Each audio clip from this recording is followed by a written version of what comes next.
দলের সদস্যরা বলছেন ভোট নিরপেক্ষ নির্বাচন হচ্ছে। এই বিক্ষোভ মিছিল পূর্ব সমাবেশ আপনারা সব জেনেছেন এবং সবাই সচেতনভাবে লক্ষ্য করছেন।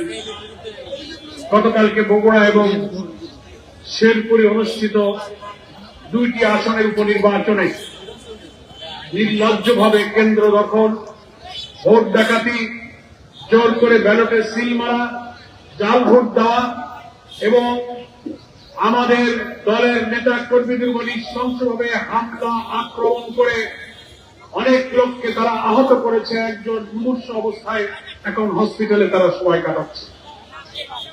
আমরা গতকালকেই প্রেস ব্রিফিং করে নির্বাচন চলাকালে দুপুর 12টা পর্যন্ত সমস্ত অনিয়মের প্রতিবাদ জানিয়েছি। প্রধান নির্বাচন কমিশনের দপ্তরে লিখিতভাবে অভিযোগ জানিয়েছি। আমাদের প্রিয় নেতা, জাতীয় সংসদের বিরোধী দলীয় নেতা আমিনুল জামাত জাতীয় সংসদে তার প্রতিবাদ করেছেন, অধিবেশন শেষে সাংবাদিকদেরকে বলেছেন। কিন্তু দুঃখজনক হলেও সেই সব ভোট ডাকাত, কেন্দ্র দখলকারী, হামলা করে যাদেরকে মৃত্যুর দিকে ঠেলে দেওয়া হচ্ছে তাদের কোন একজনকে এখনো গ্রেফতার করা হয়নি। জাতীয় সংসদে দাঁড়িয়ে সরকারি দলের সদস্যরা বলছেন ভোট নিরপেক্ষ নির্বাচন হচ্ছে। আবার প্রধান নির্বাচন কমিশন তার কার্যালয় থেকে দুঃখের সাথে আমরা লক্ষ্য করলাম নির্বাচন চলাকালে এত কিছু বলার পরেও তিনি ব্রিফ করে বলছেন সেখানে নির্বাচন শান্তিপূর্ণভাবে হচ্ছে। অথচ সোশ্যাল মিডিয়াতে গণমাধ্যমে দেখা যাচ্ছে ভোটার না অনেক লোক ভোট কেন্দ্রে ঢুকে পড়ছে। সাংবাদিকরা জিজ্ঞাসা করছেন তুমি ভোটার না, তুমি আসছো কেন? সে পালিয়ে যাচ্ছে। ভোট কেন্দ্রের মধ্যে বাস্তব বিরিয়ানির প্যাকেট রাত্রি ঢুকে দেখছে, ব্যালটে সিল মারা, জিজ্ঞাসা করছে বিজেপি ওইটার কোন বিচার দিতে পারছে না। বহু ছবি সোশ্যাল মিডিয়াতে ছড়িয়ে পড়ার পরও কি করে সাংবিধানিক পদে অধিষ্ঠিত প্রধান নির্বাচন কমিশনার বলেন সেই নির্বাচন নিরপেক্ষ হয়েছে। আমি এর তীব্র নিন্দা জানাই। আমাদের আজকের মহানগরী নেতৃবৃন্দ বলেছেন প্রমাণ হল এত রক্ত, এত অন্তর, এত জীবনের বিনিময়ে বিদ্যমান রাষ্ট্র আইন সংস্কার করে নতুন বাংলাদেশের জন্য যে লড়াই আমরা করছিলাম সেই লড়াইয়ের অংশ হিসেবে একটা নির্বাচনে যারা নির্বাচিত হয়ে ক্ষমতায় আসলেন তাদের অধীনে প্রথম এই উপনির্বাচনে আবার সেই আওয়ামী দুঃশাসনের মতো এমনকি বিএনপির আমলে 94 দিনে মাগুরা ইলেকশনের দৃশ্য হয়েছিল, সেই দৃশ্যের মতো গতকালকে নির্বাচনে আবার প্রমাণ হয়েছে কোন দলীয় সরকারের অধীনে নির্বাচন নিরপেক্ষ হবে না।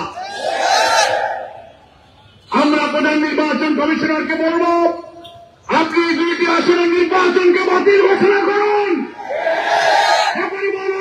গুরুতর অভিযোগ সোশ্যাল মিডিয়ায় ছড়িয়ে পড়া ছবি প্রমাণ করে সেই নির্বাচন একতরফাভাবে বিএনপি প্রার্থীরা দখল করে তারা কেটে কেটে ভর্তি করে নিয়েছে। এই নির্বাচন আমরা মানি না। নির্বাচন বাতিল করতে হবে। এই দুইটি আসনে পুনর্নির্বাচন দাবি করছি। যারা হামলা করেছে, ভোট কেটেছে, আমাদের লোকদেরকে মেরে মেরে কুপিয়ে ক্ষতবিক্ষত করেছে তাদেরকে আমরা গ্রেফতার দাবি করছি। সংগ্রামী দেশবাসী ভাইরা, আরেকটি কথা বলে আমরা শেষ করতে চাই। আমাদের আজকের সভার সভাপতি, কেন্দ্রীয় নির্বাহী পরিষদের সদস্য, মহানগরী উত্তরের আমির জনতা সেলিমউদ্দিনের বক্তব্যের পরেই আমরা মিছিলে যাব।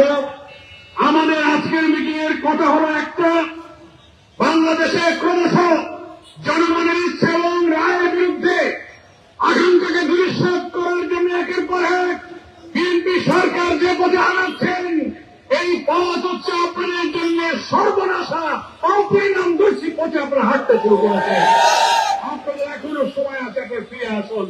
আপনারা জাতীয় সংসদের যে সমস্ত মন্ত্রীরা বই পুস্তক, সংবিধান আর বই পুস্তক উঁচিয়ে বলছেন আমরা জুলাই সনদ সব অক্ষরে অক্ষরে মানব, আমার গণভোট বাতিল করার জন্য সংসদ অর্ডিন্যান্সকে আপনারা সেখানে পাস করতেছেন। আপনারা সংবিধান সংস্কার আদেশ রাষ্ট্রপতির মানেন না, সংবিধান সংস্কার পরিষদ মানেন না, গণভোট এবং ফলাফল মানেন না।